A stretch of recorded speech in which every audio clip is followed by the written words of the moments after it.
las industrias más tradicionales están un poco confundidas y pensaría yo que un poco atemorizadas con lo que viene pasando con ese boom de la inteligencia artificial. El que use ChatGPT a diario, pues que levante la mano.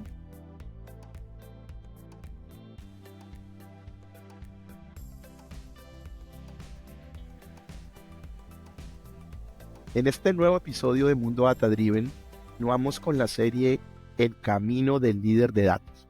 Y en esta oportunidad tenemos un gran invitado. José Licero es el CEO de Zooms, una empresa de consultoría en datos y analítica del Grupo Santo Domingo. José, bienvenido y muchas gracias por acompañarnos. José, a ti mil gracias por la invitación y honrado de poder participar en tu programa. Muchas gracias, José. Y bueno, cuando las personas vean tu perfil en LinkedIn van a ver que eres prácticamente, como se dice, un emprendedor, ¿no? Has venido trabajando en estas diferentes empresas, startups, pero también vienes del mundo de consultoría. Cuéntanos, por favor, un poco sobre tu trayectoria y cómo llegaste a ser el CEO de Sons. Sí, primero que todo, pues mi background es bastante técnico, o sea, soy ingeniero de sistemas y mis trabajos iniciales fueron alrededor del tema de infraestructura, hasta que la nube lo volvió un trabajo distinto. De ahí tuve la buena fortuna de trabajar durante más de una década en una consultora colombiana que se llama Advantis. En esa consultora, pues pude salirme un poco del libreto del perfil técnico, explorar un poco más la conversación desde la necesidad de negocio, y de ahí se fue incubando un poco esta idea de ir persiguiendo sueños más de emprendimiento y alejarme un poquito de la consultoría. Cerrando esta etapa de mi vida, pues entré a ser parte del equipo de Puntos Leal, que pues estaba en su momento arrancando su proyecto y plataforma. Ahí los estuve acompañando durante 3 años largos, donde logramos construir un emprendimiento bastante sólido que ya tiene presencia en varios países.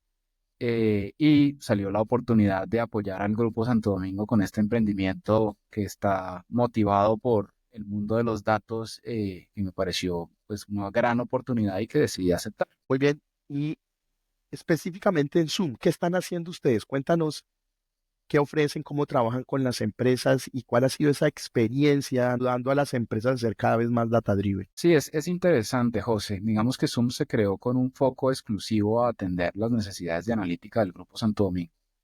Y en ese proceso, buscando cómo, digamos, fortalecer y madurar las capacidades de data del portafolio de empresas del grupo, pues terminamos orgánicamente atendiendo empresas fuera del grupo. Esto se logró dado que fuimos construyendo unas relaciones sólidas, fuimos generando y ejecutando iniciativas de analítica con diferentes empresas que resonaron en la región. Nos contactaron, logramos acordar con el grupo esa mecánica de trabajo fuera del grupo y finalmente pues terminamos consolidando y expandiendo un portafolio de servicios ya generalizado para la industria. Muy bien. En ese trabajo, y quisiera un poco ahondar en ese punto, que están haciendo ustedes con diferentes empresas. Los que hemos estado en temas de consultoría, nos enfrentamos día a día en cómo demostrar el valor de las iniciativas de datos y analítica, ¿no? Eso, y quisiera empezar por ahí. Porque generalmente las empresas tienen unas grandes expectativas de lo que se puede lograr con la inteligencia artificial, con la analítica, con los datos. Sin embargo, yo te diría que en el 60-80% de los casos es difícil demostrar el retorno en la inversión de estos proyectos. Y hay muchas razones, ¿no? Hay diversas razones. Algunas son el nivel de madurez que tiene la organización, la calidad de los datos que tiene esa organización, la disposición o claridad de cuáles son los objetivos que persiguen. Entonces, un poco desde tu perspectiva, no, me gustaría que nos contaras cuáles son esos desafíos que ustedes han encontrado en las diferentes empresas, industrias con las que están trabajando al desarrollar estos proyectos donde no necesariamente el retorno a la inversión está garantizado y como mencionaba, pues depende en muchos casos de diversos factores. ¿Cuál ha sido la experiencia de ustedes al trabajar con las empresas en este entorno? Sí, o sea, tu pregunta contiene la respuesta dentro de la misma pregunta y es esa expectativa de retorno que tienen las empresas con cualquier proyecto que sea de innovación o con un componente técnico grande. Un poco la mentalidad y la dinámica es que no se autoriza o se habilita un presupuesto para ejecutar una iniciativa si no se tiene claridad de cuál es el retorno. Te doy X, pero me devuelves 2X, 3X, X al cuadrado. Y eso, pues digamos, afecta de muchas formas las iniciativas de analítica. Primero que todo, por lo que tú dices, no necesariamente es elemental en una iniciativa de analítica poder identificar el retorno y poder comprometerse, digamos, a una atribución después de la ejecución de tanto dinero de vuelta para poder buscar ese compromiso de negocio. Depende de la madurez del negocio, depende de qué tan evolucionado está en sus capacidades con la data, cómo está en temas de gobierno, arquitectura, eh, talento, etcétera, que pues hace que sea, digamos, muy difícil poder llegar a comprometerse. Lo otro que pasa, José, es que pues existe una equivocada confusión entre comparar y hacer equivalentes un proyecto de desarrollo de software con un desarrollo de analítica de datos. Entonces, los negocios se imaginan que es la misma dinámica de reunir unos stakeholders, hacer una buena planeación e identificación de requerimientos. Sobre esos requerimientos se hace un diseño, se ejecuta una implementación, se entrega un producto de software y se hace un mantenimiento periódico para asegurar que el producto no se rompa. Pero en términos generales, pues ese producto tiene una experiencia de usuario definida y entrega unos resultados predecibles. El mundo de la analítica es un poco más investigativo y, como dicen por ahí los americanos, de discovery. Entonces, la mejor analogía que tengo para esto es una mina. Y me sirve porque todos dicen que están sentados en una mina de oro cuando hablan de su data. Pero en últimas, o sea, si uno supiera exactamente dónde están todas las pepitas, vetas de oro dentro de una mina, pues tú haces la inversión más absolutamente costo eficiente posible para ir directo a sacar ese valor y justificar todo el esfuerzo que estás poniendo. Pero así no funciona el mundo de la minería. En el mundo de la minería hay que explorar. Entonces tienes que tener la maquinaria, gente, los procesos, tienes que tener toda la infraestructura para poder ejecutar esa tarea. Y si estás de buenas, puedes conseguir rápidamente mucho valor y eso genera más motivación y le metes más capacidad porque sabes que se está compensando el ejercicio, pero a veces toma un poco de tiempo llegar a demostrar que se está obteniendo ese valor. Y particularmente en las empresas que no están como en ese nivel tan avanzado para llegar a responder ese punto específico que me dices de inteligencia artificial, donde toca hacer primero temas estructurales, entonces evolucionar las capacidades de gobierno, tener una arquitectura de datos con unos mínimos de robustez para poder contar con datos oportunos y confiables, pues esas capacidades no traen un valor explícito al negocio, o sea, tener la posibilidad de poder juntar data y asegurar que tiene valor no genera un valor explícito per se, pero sí genera valor, porque claramente estás tomando mejores decisiones, estás asegurando que tus procesos operacionales funcionen de una manera más idónea, solo que es difícil poder cuantificar directa e indiscutiblemente ese valor que se está generando. Ahora, cuando las empresas ya empiezan a superar estas etapas iniciales y tienen un nivel de madurez más fuerte, entonces ya te empiezas a aventurar a hacer casos de uso, seguramente se pueden hacer de una manera temprana cuando ya se empiezan a tener ciertas capacidades, pero ya en el momento en que tú pones un caso de uso, que por ejemplo un pronóstico de la demanda, y ya tienes, digamos, la suficiente información y los medios para poder construirlo y demostrar que está generando una predicción confiable, ya en ese momento se vuelve un poco más simple decir, el valor está ahí, valió la pena hacer el esfuerzo y ya estamos capturando ese valor. Y por supuesto, digamos, la inteligencia artificial, que si bien está muy de moda en los tiempos recientes, existe hace muchos años. El machine learning, el deep learning ya tienen años, digamos, en los que se vienen madurando y ejecutando. Un poco el buzzword y las nuevas capacidades técnicas que existen, pues permite hacer que estos proyectos se tengan más en cuenta dentro de los equipos directivos y se tengan mejores capacidades también para su ejecución y sus resultados. Entonces, es un poco confiar en el proceso, José, es un poco darse cuenta que uno no está, o sea, que por supuesto lo que quisiera es empezar a poner un proyecto de analítica y recibir un valor inmediatamente, pero hay que entender que de pronto no estoy listo para eso todavía y lo que tengo que es ir madurando y dejarme ayudar con gente que sepa de este tema para poder estar finalmente, digamos, recogiendo esos frutos cuando la organización esté en un nivel más maduro y ojalá en esos estados que todos llamamos y en los que queremos estar, que es tener una organización data-driven. Como tú lo cuentas, José, mira que ahora que lo pienso, me pareció muy interesante lo que compartiste, poniéndome en el papel de quien está llevando los servicios de consultoría de datos a una empresa o en el líder ¿no? de las organizaciones. Es similar, y tú que vienes del mundo del emprendimiento seguramente conoces muy bien esto, es similar a estar haciendo un pitch de venta sobre un emprendimiento, ¿no? Casi que uno está poniendo ahí, oiga, un plan de negocios, aquí hay una posibilidad de generar valor con esto, pero no puedes dar por sentado que eso es así, ¿no? Entonces te toca vender la idea, te toca casi que armar un plan de negocios, cuáles son los beneficios y quien te está comprando, que es la empresa, que es alguien en alguna función de negocio, alguien en marketing, alguien en recursos humanos o el presidente de la compañía, ¿no? Compra esa idea, decide invertir, pero debería entender que hay un riesgo asociado de que al final, como tú lo dices, en una mina, pues no aparezca nada porque por ahí no es y lo que el modelo exige es que hay que iterar. Muchas Ujú. veces hay que iterar y volver a buscar por otro lado sobre la misma función o en otros o en otro lugar, porque igual que en las minas, ¿no? Uno tiene estudios que le indican que en ese territorio puede haber lo que uno esté buscando, pero al final puede darse cuenta que no y hay que iterar y moverse.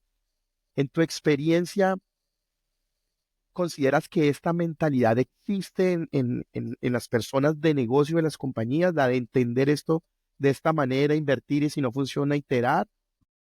Digamos que la respuesta es un sí, dado que pues Sums tiene buen trabajo, afortunadamente que existen estos perfiles en los negocios que saben que esta dinámica es así, la hemos ejecutado con ellos y hemos logrado, digamos, generar esa confianza y conseguir ese valor esperado. Pero no es algo digamos, encuentres con facilidad en el mercado latinoamericano. Digamos, las industrias un poco más tradicionales están un poco confundidas y pensaría yo que un poco atemorizadas con lo que viene pasando con ese boom de la inteligencia artificial, donde aparte en las juntas directivas les están diciendo, ¿y usted qué está haciendo con AI? Si usted no tiene AI, no está siendo competitivo en el mercado y es como, ¿y yo cómo me como esto? ¿Cómo avanzo con esto? Y resulta que, pues, terminan llamando a Sums o alguna otra empresa que ofrezca este tipo de servicios de consultoría en el mercado. Y no es un proyecto de desarrollo de software donde te contrato por 3 meses, vienes, te vas y yo quedo con la capacidad solito y hacia adelante, sino que yo llego con un pitch más donde busco entender su estrategia, busco entender qué es lo que quisiera lograr con la data y cómo esa data se puede volver ese habilitador verdadero de la estrategia y siente que un poco que pues este tipo de empresas están buscando es como perpetuarse en su negocio y eso intimida. Y por si acaso no es mi intención quedarme innecesaria e irrelevantemente en un negocio, lo que yo quiero es poder ayudar a impulsar ese proceso de maduración que entienda, pues ya con un conocimiento que existe y está desarrollado dentro de esta empresa, cómo hacer las cosas bien desde el inicio, cómo minimizar el error, cómo hacer la mejor ruta de recorrido de esa mina para tratar de maximizar el encontrar ese oro en los puntos donde se encuentra. Lo que tú decías, o sea, si hay estudios, eh, hagamos el símil que ese estudio es como la maduración de saber, es que yo sé que uno cavando por acá le llega, pero esa maduración se logra cuando tú has cavado los últimos años demencialmente. Ellos no han empezado a hacer eso. Entonces yo puedo poner ese know-how sobre la mesa y ayudar a que ese equipo madure a una velocidad mucho más rápida. Y eventualmente va a pasar que ellos me van a decir muchas gracias, tenemos una organización más madura, sentimos que ya somos en verdad data driven o estamos cerca de ser data driven y es el momento en que nosotros nos vayamos solos y cualquier cosa los estamos consultando si tenemos algún tema muy específico que sintamos que ustedes nos pueden apoyar. Yo estoy perfectamente alineado y como contento y motivado de que ese sea el escenario. Pero el asunto es que empezar es difícil. Empezar cualquier disciplina nueva es difícil. Y si tú te dejas asesorar de quien ha demostrado que ya domina y tiene y puede demostrar buenos resultados sobre esa disciplina, pues la vida es un poco más sencilla, ¿no? Y en ese sentido, ¿no? Porque yo estoy con vos, con lo que decís. Para mí, la mayoría de las empresas están en ese estado que acabas de describir, ¿no? Y hay mucha confusión por todo el ruido que está haciendo ahora la inteligencia artificial generativa. Pero hablemos un poco de los casos de éxito, aquellos donde sí encuentras esa receptividad sobre el potencial o no que puede haber, pero que hay que empezar a trabajar, a explorar hasta que se encuentra esa beta de oro que son los datos y la analítica en algunos casos de uso. ¿Hay algunos ejemplos que nos puedas compartir exitosos donde ustedes hayan transformado empresas utilizando estas capacidades? Claro que sí. Y digamos que ya me voy a concentrar más en el valor explícito de negocio, pero quiero decir que para todo el portafolio de clientes de Zooms hemos tenido que hacer capacidades estructurales para poder arrancar. No hemos encontrado un negocio que tenga todavía una arquitectura de datos lo suficientemente robusta para que uno pueda impulsar este tipo de iniciativas con confiabilidad. Y ojo, esto no quiere decir que tener una arquitectura de datos es un proyecto de 2 años, donde hasta después de 2 años yo tengo los famosos servicios de nube y me estoy gastando una cantidad importante de dinero al mes en esos servicios para empezar a obtener valor.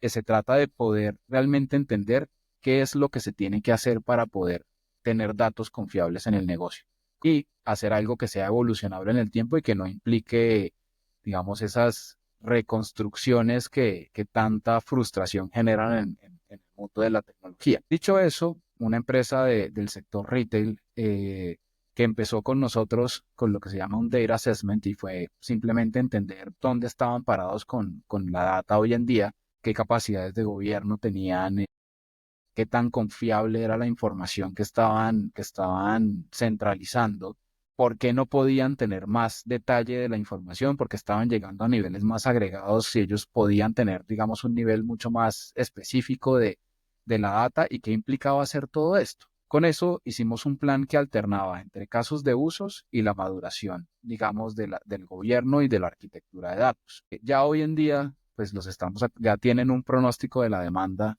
que funciona, digamos, con un modelo implementado a la medida por parte de Zooms, que les permite a cada una de sus tiendas hacer una solicitud de producto, que en últimas llega a pegarle a esas metas estratégicas fundamentales de un retail, ¿no? Como pues tener el mejor inventario y reducir el stockout, que pues el stockout es no tener el producto disponible cuando la gente lo está necesitando para comprar, que se traduce pues en una venta perdida por no tener ese producto en el inventario. Y con ese modelo de pronóstico de la demanda logramos, digamos, reducir el stockout de una forma significativa y este negocio pues está generando miles de millones en reducción de venta perdida al año.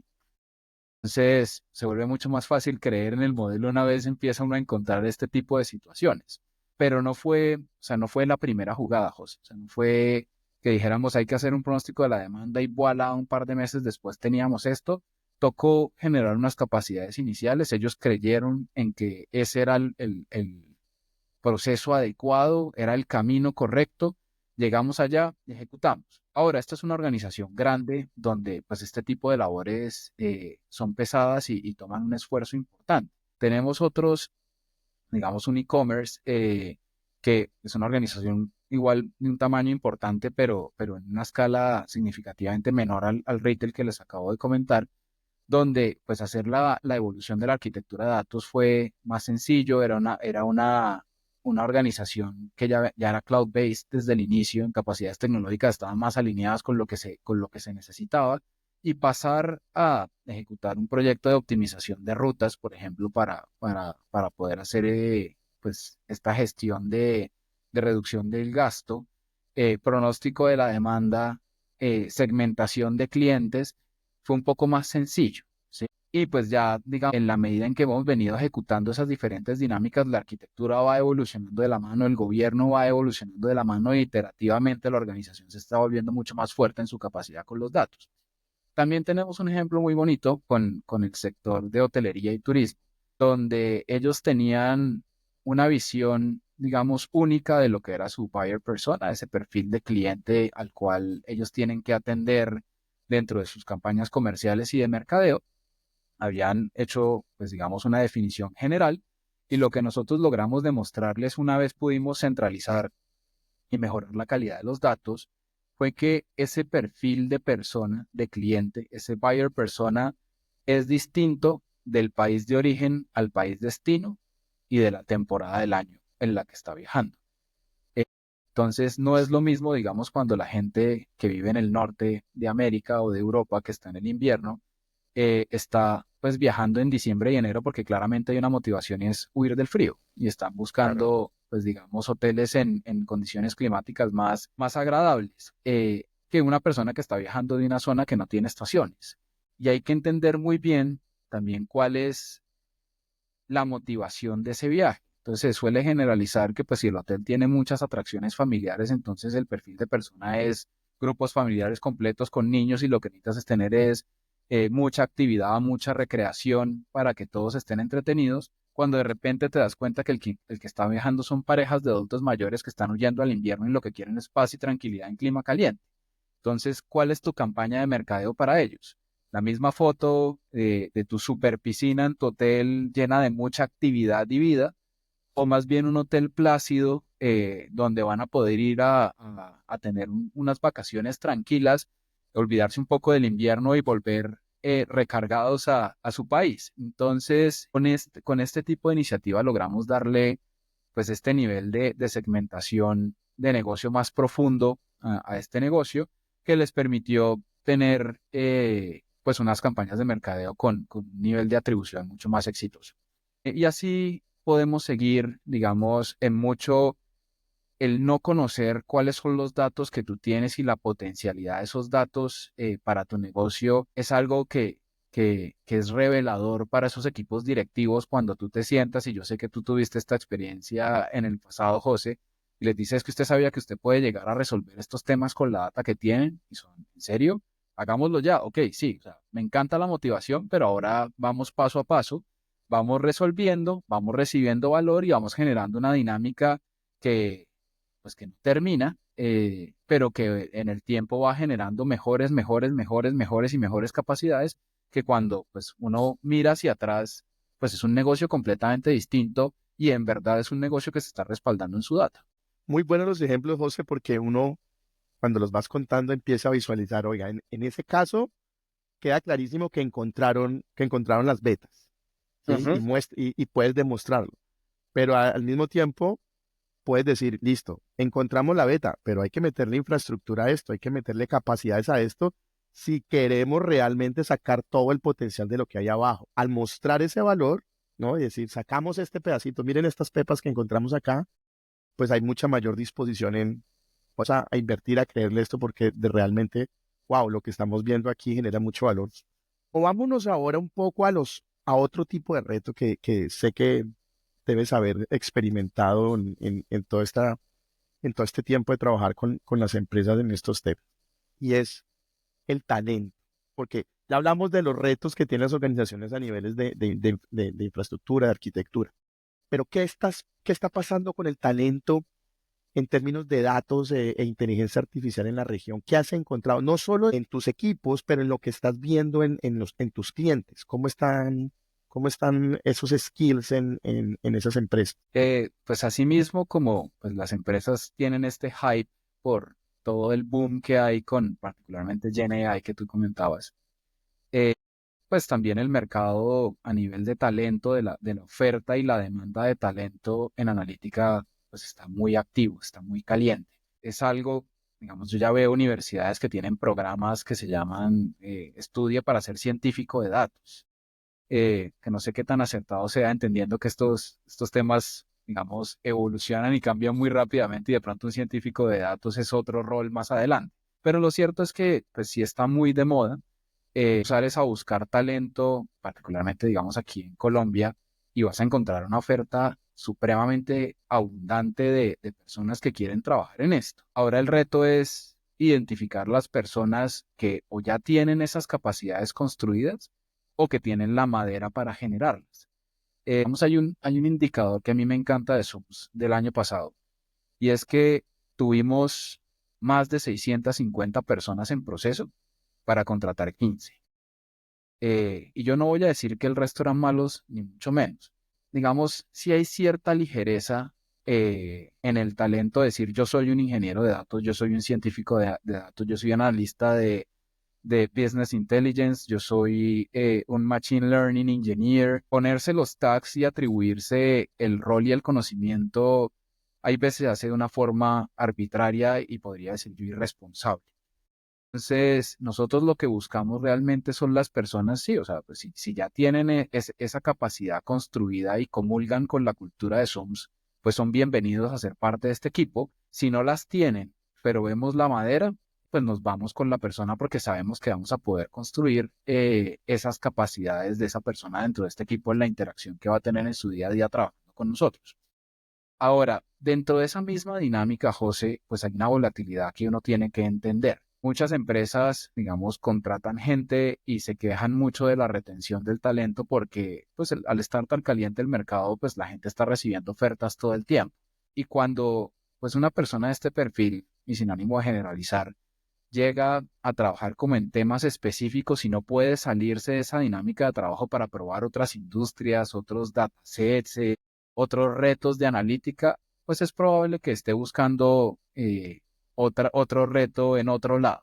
Un poco la consultoría tiene esa ventaja, ¿no? Que como tú estás cambiando de clientes, pues hoy estás hablando de retail, mañana estás hablando de fintech, mañana estás hablando de hotelería y turismo, estás hablando de compañías que hacen producción de productos y algunas están maduras, otras están medio maduras, otras inmaduras, otras tienen retos de analítica, perdón, de arquitecturas de datos que mueven miles de millones de datos al día, otros tienen sets de datos que son multivariados y que tienen unos retos de calidad más grande. Entonces, en la medida en que tú puedes exponer, digamos, a este tipo de talento a diferentes retos de una forma, digamos, que va variando en el tiempo, pues se vuelve un poco más sencillo retener. Pues aparte, pues tienes que cuidar que tu empresa tenga una cultura que sea llamativa y que los mantenga motivados. Entonces, creo que es un momento bueno para contratar talento porque hay mucho en realidad, pero es algo que uno tiene que saber hacer para poder encontrar esas personas y poder garantizar que el trabajo que se va a hacer se va a hacer de la mejor forma posible. Porque adicionalmente, y esto pasa, digamos, creo que sí es generalizado el mundo de la tecnología y siempre mejores formas de hacer una implementación de un proyecto. Entonces, en últimas, si uno no ve lo que hay dentro de esa caja negra, pues puede que te esté dando una respuesta satisfactoria, pero puede que lo que esté dentro esté construido de una forma ineficiente, costosa o que, digamos, puede degradarse muy rápidamente en el tiempo. Hay que cuidar tener buenos métodos y prácticas para evitar que eso suceda. Y lo otro que está pasando es que pues el mercado latinoamericano y particularmente el colombiano es apetecido por negocios fuera del país, negocios en países con economías más fuertes, que pueden pagar salarios más competitivos. Entonces, pues es una amenaza para la retención, pero es algo con lo que uno tiene que convivir. Y pues para mí realmente el mensaje aquí importante es que pues, las personas que están siendo invitadas a participar en estos procesos tengan muy claro la expectativa de lo que estas empresas están buscando, ¿no? Si conseguir un talento de calidad que van a trabajar en proyectos interesantes, estoy convencido, pero que es un talento que, digamos, es rentable en la medida que se quede en su país de origen y no llegue al país que los está contratando, porque ahí pues ya no se vuelve un negocio interesante para ellos. Y segundo, son dinámicas donde ellos no van a poder aportar como se hace, digamos, en una empresa que tiene su equipo en la misma región, que está localizado, donde pues uno se sienta, o por lo menos en el caso de Sub se sienta y todos construimos la solución. Todos nos sentamos a opinar qué es lo que debemos resolver, dónde está el valor y cuál es la mejor forma de resolverlo.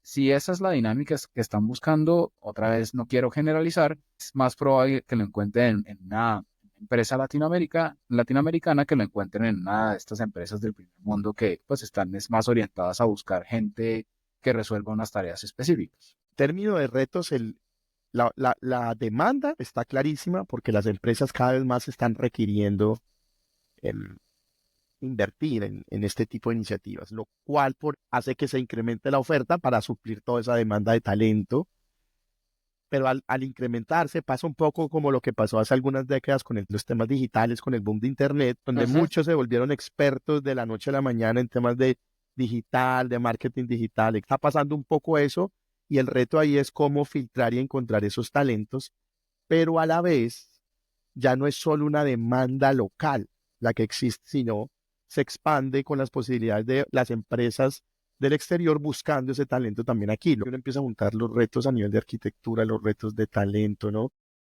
Si se está o no entendiendo esa cultura, se está creando esa cultura del valor dentro de las organizaciones. ¿Cuál es tu visión de futuro para las organizaciones en términos de la adopción de lo que significa ser una empresa data driven? Entendiendo todos estos retos, donde no está asegurado el valor, donde se está compitiendo por el talento, donde las tecnologías avanzan tan rápido. Con todo esto, ¿cómo visualizas que va a ser ese futuro de la adopción de la cultura data driven para las empresas? Yo creo que es terriblemente alentador. Creo que el mercado, digamos, dentro de un poco esta angustia de poder estar navegando estos mares de la innovación y la inteligencia artificial, pues se está preparando y está como madurando su entendimiento cada vez más rápido. Siento que la gente, los directivos de los negocios ya saben un poco cómo mejor abordar estos temas. Creo que este tipo de iniciativas como la que tú haces, José Milton, con tu canal, son fundamentales para poder llevar un poco ese entendimiento a estas personas. Y yo lo que veo son unos años cargadísimos de actividad, ya con empresas que están dispuestas a apostar más a hacer estas inversiones para tener sus equipos de minería en las mejores condiciones para llegar a esas veticas de oro, digamos, de la mejor forma posible. Sé que, digamos, cada vez empiezan a entender que sí, es una capacidad que tienen que tener para ser competitivos, pero cómo realmente la van a utilizar. Se están informando, se están documentando, hay mucha actividad de conferencias, hay mucha actividad de cursos, capacitaciones, etcétera. Entonces, yo creo que el mundo de la inteligencia artificial y de la data no es una moda pasajera, es un cambio estructural, digamos, en una evolución industrial indetenible que viene. O sea, viene una nueva revolución industrial, una revolución que va a cambiar mucho la forma en la que vivimos, trabajamos, vivimos en familia. El que use ChatGPT a diario, pues que levante la mano. Pues creo que lo más importante es entender que hay unos riesgos, que hay que hacer un esfuerzo para poder incorporar estas capacidades dentro del negocio. La gente cada vez lo está empezando a digerir, está empezando a tomar una postura más a favor de tomar estos riesgos.